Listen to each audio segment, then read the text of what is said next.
Holy heck, that smells so good.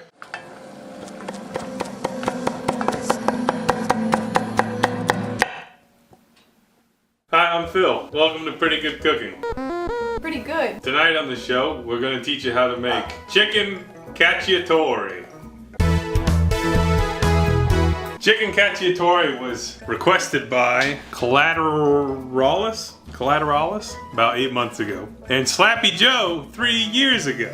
So there you go, Slappy Joe and Collateralist. I replied to Collateralist that we had almost made this recipe like 9 times. I guess the 10th time's a charm. To be honest, I haven't been feeling that great lately. I don't have, to my knowledge, I don't have seasonal affected disorder. Sad. I don't have the sad. But I tell you what, this year with COVID, it's just, when it got cold, it's been shitty. My dogs will not shut the f up. They have been screaming for days. Actual days. And if you listen to the PGC podcast, which we recorded and released yesterday, I was like at the end of my chain. Vinny, come here.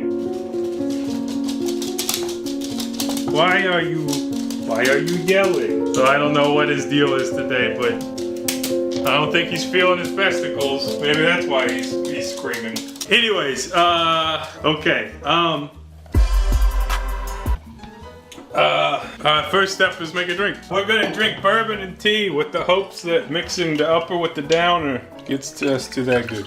That rainbow in the sky. That's right, there's not gonna be any f***ing rainbows because the weather is bullshit. So we gotta make our own rainbows. Alcohol rainbow. Okay, tonight is special because I believe it's the first time we're featuring chicken from my project with Jimbo. So Jimbo and I went in, we did some cooperative farming. We supported local farmers. So this chicken is super local. We did 25 chickens each. So these are bone-in, skin-on chicken thighs, and they're special. They're gonna taste real nice. So that's what we'll be using. Let's begin. We're gonna begin with a pot. This is the kind of thing that you can make in a cast iron skillet and it looks fancy, but I don't like doing that because the cast iron skillet always run out of room. So we're not gonna do that. We're gonna heat up this Dutch oven over medium heat, and we're gonna hit it with some olive oil. And then we will get our chicken thighs ready. This is 5 chicken thighs.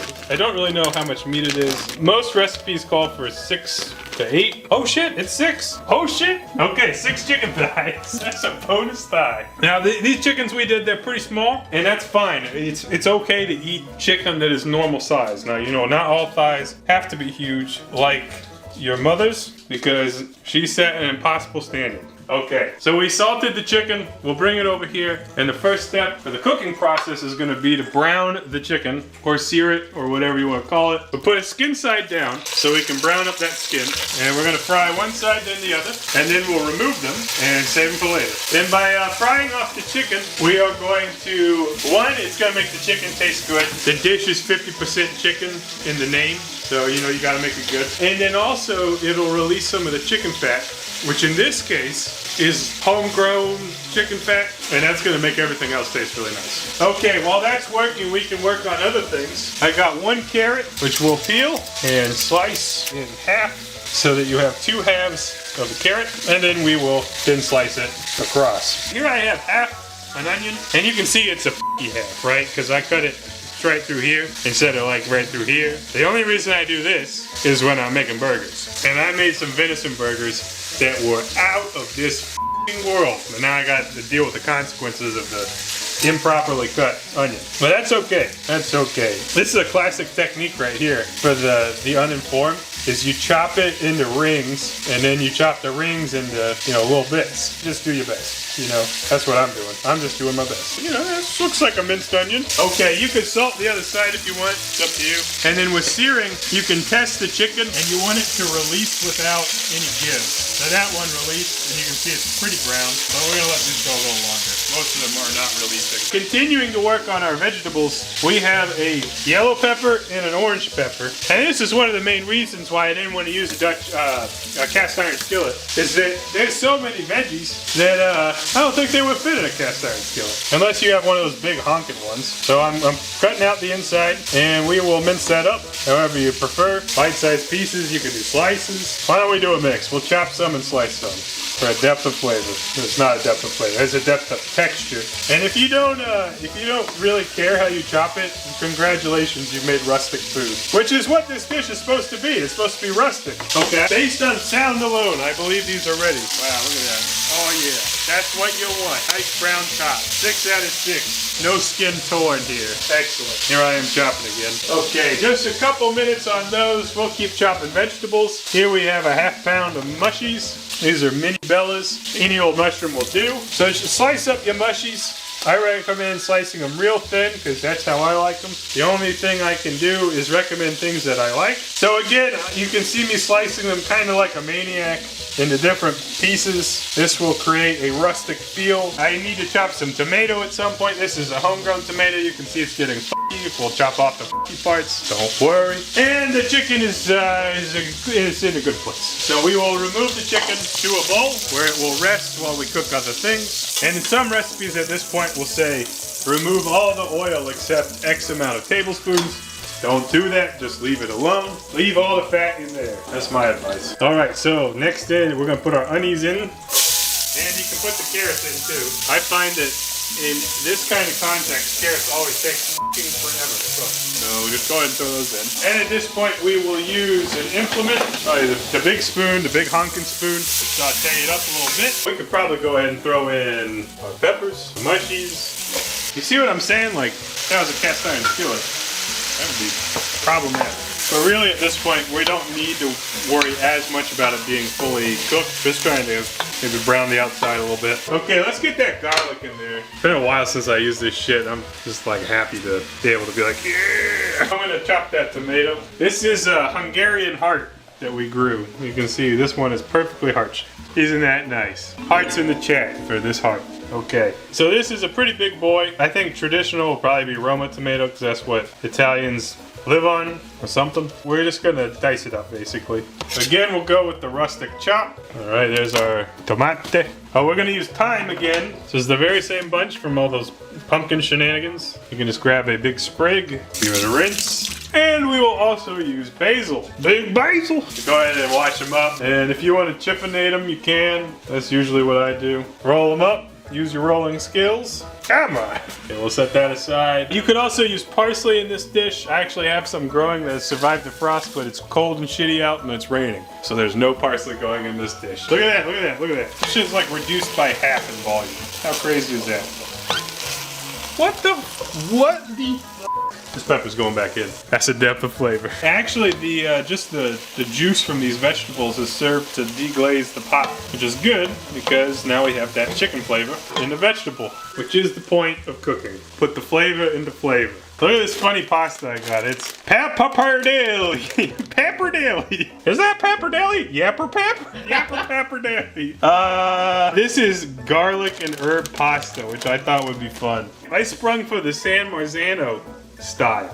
That's the big asterisk. They're not San Marzanos. This is crushed tomatoes. And then we have tomato paste. I'd like everyone to know that my pantry is so organized that I can blindly put my arm into the pantry and get a tomato paste. And I think, let's demo it. I think I can do it. Okay, I'm right-handed, which is not good for the camera angle, but I'll try to do it left-handed. You ready?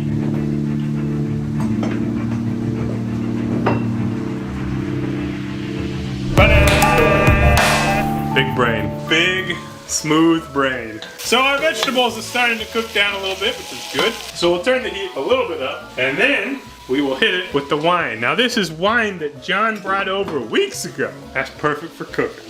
It tasted fine a while ago, but now we cook with it. We don't really need to worry too much about this step. We could deglaze with it, but the pot's pretty deglazed, so that's fine. I got another bottle of wine. So we'll put a little bit more wine in. This one's a Cab Sav. I think that one was too. And I'll save the rest for my wife. Now I personally, because I kind of learned that this way, is I like to throw the herbs in with the wine. As you're cooking it down, that'll help extract some of the herbaceous flavor. I'm gonna throw some of the basil in now, about half of it, and I'm gonna use the rest as a garnish. Pretty fancy cooking. All right, what else do we need?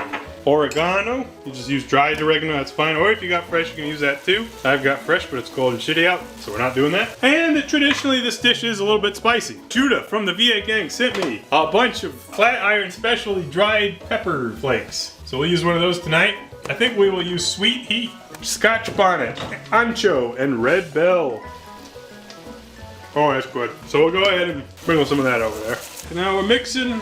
Now we're cooking. Bippity boppity. Boop. I do not understand what is happening. Do you? That one flew like, what is that, 5 feet? I don't know. I just don't know. Okay, now we're gonna add the tomatoes. Actually, we're gonna add all of the tomato products. The fresh, the crush, and the paste. Because I'm thinking about it, you could add some pepper. Now we'll add the crushed. This is 1 can of crushed tomatoes, which is 28 ounces. And then we'll throw in some this paste. Now you don't gotta use the whole can, but maybe half the can would be good. That'll give it a thickness, the likes of which no one has seen. Since your mama set the standard. Made all those chicken thighs feel bad about themselves. Wow, look at that. I got a feeling this is gonna taste pretty good. Yeah, buddy. Okay, now we heat it up. And we nestle the thighs, just like we always nestle thighs, into the sauce. And when I say nestle, you really want to tuck them in there. And you want the sauce to get on the top so that it can, you know, fully braise and be tasty and just generally be good. And by the way, we got that chicken juice from it resting. Go ahead and pour that in there. And to me, this looks maybe a little bit thin, but I'm gonna err on the side of, thick. I'm gonna err on the side of the thickness because that's how I prefer it. That is a straightforward statement that can only be interpreted one way. All right, we will throw a lid on this right here, and you could bake it or you could leave it on the stovetop. If you leave it on the stovetop, in particular, you need to make sure that you're using a Dutch oven because it'll insulate it and it'll cook the top and the bottom at the same time. Oven method's just fine as well, but you know, here I am cooking on the stove, so that's what I'm gonna do. So that has to go for probably half an hour, maybe a little bit longer. The idea is to braise the chicken and make it nice and tender, absorb some of that sauce. And in the meantime, we won't have anything to do because the pasta cooks very quickly. So basically, we'll just hang out for a little bit. Near the end, we'll add some olives. We'll be back with an update on how this progresses. Whoa.